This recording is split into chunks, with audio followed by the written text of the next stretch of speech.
I've been trying to remind people pretty routinely to fast Mondays and Thursdays, and some of the narrations that we have about the blessing of fasting Mondays and Thursdays. And subhanAllah, when it comes to the winter, you have all of these narrations from the Salaf, from the pious predecessors, that refer to winter as the spoils of the believer. Why? Because Allah has made the days short, so fasting is easy, and the nights are long for prayer.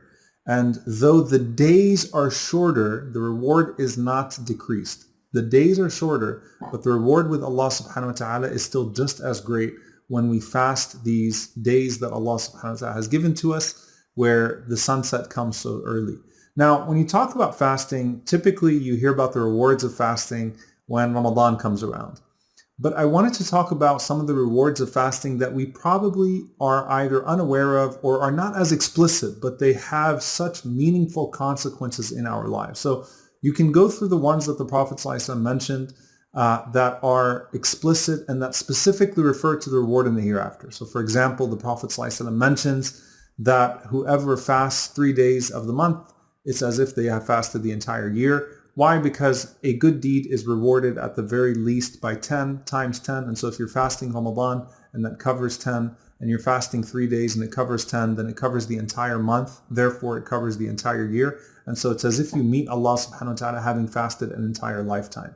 You have the hadith where the Prophet ﷺ mentions the gates of paradise. And he mentions, sallallahu alayhi wa sallam, Bab al-Rayyan, a specific gate of fasting. Now, the gates of Jannah, the gates of paradise that refer to good deeds that we might do at their usual times are for people that are distinguished by those deeds. And so, for example, there's Bab al-Salah, the gate of prayer. Now, we have to pray to be Muslims, but the gate of prayer is for those that are distinguished with their Salah. Likewise with charity, likewise with fasting, and so on and so forth. And what makes Abu Bakr radiallahu anhu so special is that he was distinguished in all of the deeds, and therefore he is called from all 8 gates of paradise, radiallahu ta'ala anhu, and may Allah subhanahu wa ta'ala make us of the same station. Allahumma ameen. So you have a special gate of Al-Jannah, Bab al-Rayyan, for those that are distinguished with fasting.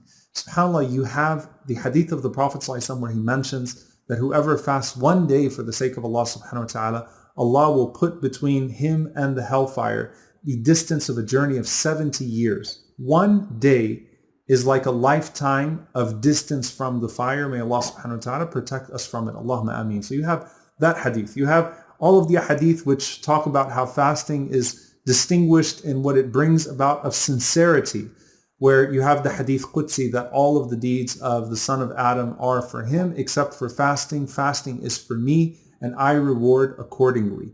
You have the ahadith that refer to fasting as a form of patience. And of course, fasting is as-sabr. It's literally the act known as as-sabr, patience. And the Prophet ﷺ mentioned it for those that were having trouble getting married, for example. He said ﷺ that fasting is a shield. It is a way of maintaining patience, and it's a shield from that which one fears. So you have those ahadith. And subhanAllah, what I wanted to talk about, and of course you have the hadith of the deeds being presented to Allah subhanahu wa ta'ala on Monday and Thursday in specific. And therefore, the Prophet ﷺ said he wanted to be in a state of fasting when the deeds are presented to Allah. You have the hadith about Monday being the day that the Prophet ﷺ was born. And so it's a form of gratitude to Allah subhanahu wa ta'ala that the Prophet ﷺ would fast on Mondays and we too fast on Mondays. All of these ahadith, right? But subhanAllah, one thing that I think we really may not pay attention to is the unique way that fasting builds character. Fasting builds character. How? Because if you're fasting, particularly Mondays and Thursdays, by the way, which is the sunnah of the Prophet ﷺ, and you're fasting in a way that you're not just abstaining from food and drink and your desires, but you're abstaining from those other things that we're reminded of with the fast of Ramadan, where the Prophet ﷺ talks about a person who doesn't leave off idle speech and doesn't leave off false testimony. And Allah Azza wa Jal has no need for their leaving off of food and drink if they don't leave off those things. And so we're reminded every Ramadan about the importance of fasting from backbiting as well, and fasting from gossip, and fasting from false testimony, and the fasting of our limbs from things that are displeasing to Allah subhanahu wa ta'ala. And, I want you to think about that in regards to our Mondays and Thursdays. Monday is the first day of the week where, we're really getting into the mix of things, and everything peaks on Monday, right? Everything has increased usage on Monday.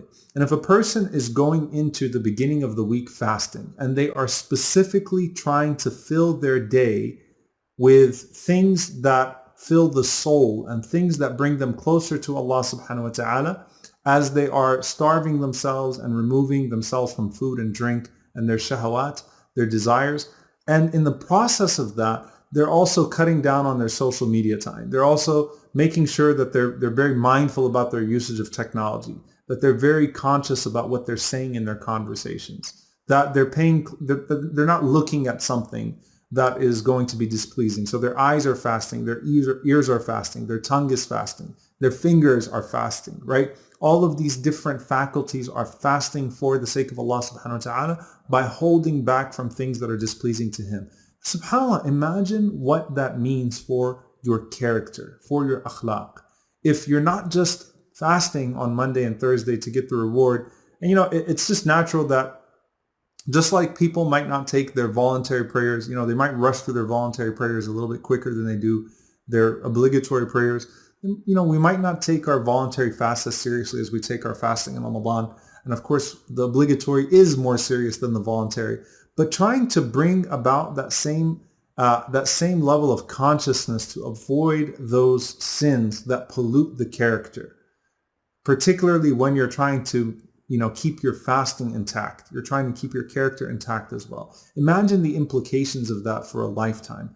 And so subhanAllah, it's not just bringing about Bab al-Rayyan, the gate of fasting for Jannah, but you're trying to make sure you're praying your sunnahs, you're abstaining from the things that are forbidden, that cause a person to be bankrupt on the Day of Judgment, because Allah Azza wa Jal causes their deeds to be taken away from them because of their bad characteristics.